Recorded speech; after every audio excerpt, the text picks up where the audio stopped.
Let's make Mtura, Kenya's traditional sausages, alongside Beef Tumbukiza, served with hot ugali and Kachumbari with Mama Africa, the one and only Yemi Alade. You need a tough cut of beef. I use shanks, thoroughly washed, and once nice and clean. Into a pot goes your beef, covering with water, seasoning only with salt. Get rid of the scum as it forms, proceeding with ripe tomatoes, roughly chopped up, and into the pot. Red onions, and just like your tomatoes, roughly chop them up and into our pot. Gently mix it in, going in green chilies for some heat. Bring everything to a boil, and for tender tumbukiza, we're going to cover and let it simmer. Finally, dice your red onions. Done. Ripe tomatoes diced up. Done. Fresh coriander leaves roughly minced. Done. Mix everything to combine, seasoning with salt, and our kachumbari is done. Once the beef is tenderized and pulling apart from the bone, peel your potatoes. You can leave them full or halve them and into our pot. Let your potatoes soften till fork tender as Mama Africa get us started on the ugali. Water! More water! All the way from Nigeria just to make ugali! You ever seen a Nigerian make ugali? Yes, that's me. Yemi Alade. Pour that maize flour.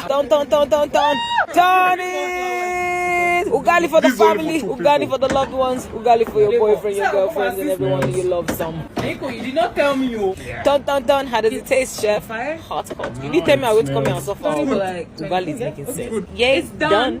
Ugali done, it was time to get our Mtura on the grill, and in the meantime our potatoes are softened up. Roughly chop your cabbage and into our pot of tumbukiza they Submerge your cabbage into the broth to soften, and in the meantime keep flipping your Mtura for even cooking. Once your cabbage is nice and soft, you're going to need some fresh spinach that we're going to roughly chop and into our tumbukiza, submerge and let it wilt down. Our Mtura was looking good and our spinach wilted down. Taste for seasoning one last time. Our Mtura was done, ready to be served, and so was our tumbukiza, nice, tender and flavorful. While the beef is plated, soup is served on the side, and it was time for the moment of truth, a moment that felt like two cultures meeting at a crossroad. A clean, hearty and deeply flavorful Kenyan one-pot stew, our kind of comfort food, perfect for the cold, rainy days and those stubborn hangovers that just won't go away. Mtura is Kenya's most iconic street food, made by stuffing cow or goat intestines with cuts and organs that rarely make it to the butcher shop. A true expression of flavor, Kenyan resourcefulness and tradition, and of course everything had to be escorted by our national staple ugali, a dish that found its way into Kenya's identity despite not originally being indigenous to us. Because just like Yemi Alade celebrates Africa through music, language and fashion, I believe food carries the same power in preserving identity, connecting people and reminding us where we come from and where we are. Different accents and traditions, but the same African spirit. One continent, one people. Enjoy.